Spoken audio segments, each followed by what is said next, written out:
Today we're going to look at the library catalog here at Emporia State University. Here at ESU, the library catalog allows you to find tons of books, research articles, DVDs, and other materials to help you in your courses. One of the first things we need to break down is what a catalog is.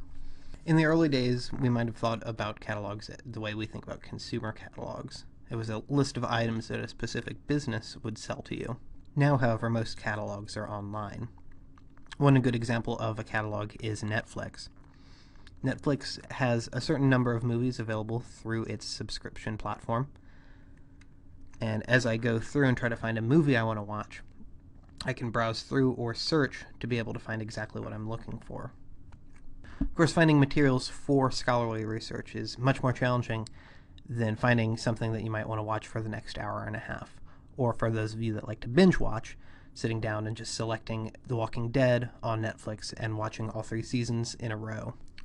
To get to the library's catalog, all you have to do is go to library.emporia.edu. Once you're there, you'll be able to see the search box here at the top. That's your window to the library's catalog. I'm going to go ahead and conduct a basic search to get us started.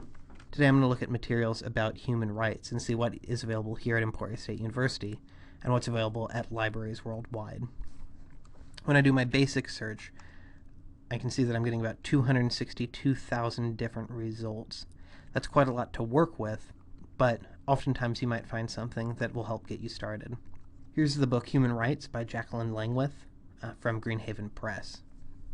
If I scroll through, I can see all the different information about this book, including the content of and the title of each chapter.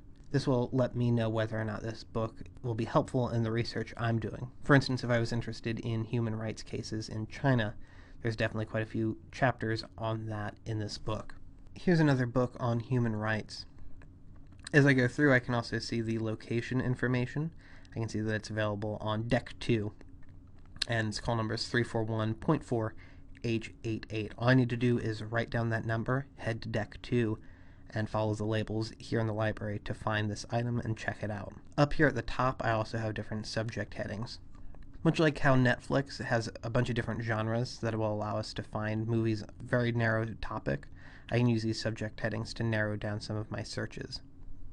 For instance, I can use the subject heading Human Rights, and this will give me every single item that has that subject heading applied to it. When I'm doing a keyword search, it's looking for every instance of human and right, so this is a much better way to search and narrow down my results, especially as I keep digging. Over here on the left, you can see some of our different faceted search options. Right now, I'm still getting 28,000 results, but if I wanted to, I can select book here, and then I can see all the different books available here in the library on this topic. I also have a few other items that will allow me to narrow things down. For instance, if I wanted to see items about human rights from Amnesty International, I could select that here. Of course, if I want to get really good at searching and make this much easier for me in the long run, I'm going to want to make sure to use the library catalog's advanced search functionality. Here at the top of each page, you can see the advanced search icon. If I click this link, I'm taken to our advanced search screen. From here, I can start to combine different search fields and also select a date range to find materials. For instance, if I wanted to find materials about human rights published between 2007 and 2014, I could easily do this here. One other thing I can do is limit it to a specific library, or I can broaden my search and look for items from libraries worldwide. If I find an item that looks perfect for my research, and our library doesn't have it, all you have to do is find this link, Request Item through Interlibrary Loan. From here, you'll be taken to the Interlibrary Loan screen, where you can log in and submit a request. If you're coming in through the library's catalog, it automatically fills out every field for you. You can also find the link to the Interlibrary Loan interface on our library's homepage. From there, you'll be able to request any item, even if you found it from another source. If I'm coming in through the library's catalog, it already fills out every field for me, so then all I would have to do is hit Submit Request. Once you've submitted a request, you'll get an email notification when your item has arrived.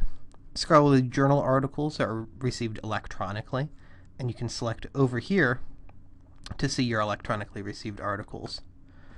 Books, however, can take up to 2 weeks to physically arrive here in the library for you to check out, so be sure to give yourself plenty of time to get the item before you actually need to write the paper.